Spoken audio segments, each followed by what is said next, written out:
સુરત પોલીસે ફરી વ્યાજખોરો સામે લાલાક કરી હોય તેમ કાપોદ્રા પોલીસે 5 વ્યાજખોરોને ઝડપી પાડ્યા છે।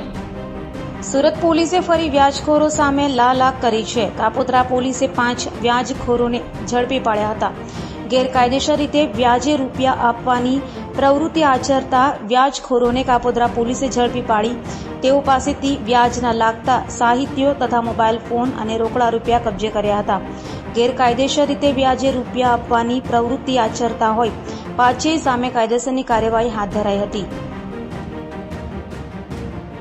કાપોદ્રા પોલીસ સ્ટેશન દ્વારા ગેરકાયદેસર રીતે વ્યાજનો ધંધો કરતા વ્યક્તિઓ પર કાર્યવાહી કરવા માટે એક સ્પેશિયલ ડ્રાઈવનું આયોજન કરવામાં આવેલું, જે અંતર્ગત કાપોદ્રા પોલીસ સ્ટેશન વિસ્તારમાં આવેલા નાના વરાછા, ગાયત્રી સોસાયટી, બાલમુકુંદ સોસાયટી, આ બધી સોસાયટીઓમાં શાકભાજીની લારીવાળા, રિક્ષાવાળા સામાન્ય રીતે ધંધો કરતા હોય છે, જેને ઊંચા વ્યાજે ગેરકાયદેસર રીતે અને વ્યાજનું લાયસન્સ ધરાવતા ન હોવા છતાં ઊંચા વ્યાજે 5,000, 10,000, 20,000, 25,000 ઊંચા વ્યાજે દેતા અને ડેઇલી કલેક્શન કરવાની ડાયરી સાથેના આરોપીઓને પકડવા માટે ખાસ ડ્રાઈવનું આયોજન કરવામાં આવેલું, જે અંતર્ગત છેલ્લા 2 દિવસથી ખાનગી રીતે માહિતી મેળવવામાં આવી કે ક્યાં ક્યાં કઈ જગ્યાએ આ લોકો આવે છે અને આવા ગરીબ માણસોને ખોટી રીતે વ્યાજના પૈસા આપી અને હેરાન પરેશાન કરે છે। જેના અનુસંધાને કાલે કાપોદ્રા પોલીસ સ્ટેશન દ્વારા જુદી જુદી 3 ટીમો બનાવી અને જુદી જુદી જગ્યાએ નાના વરાછા, કાપોદ્રા, રૂક્ષ્મણી સોસાયટી વગેરેમાં રેડો કરી અને કુલ 5 આરોપીઓને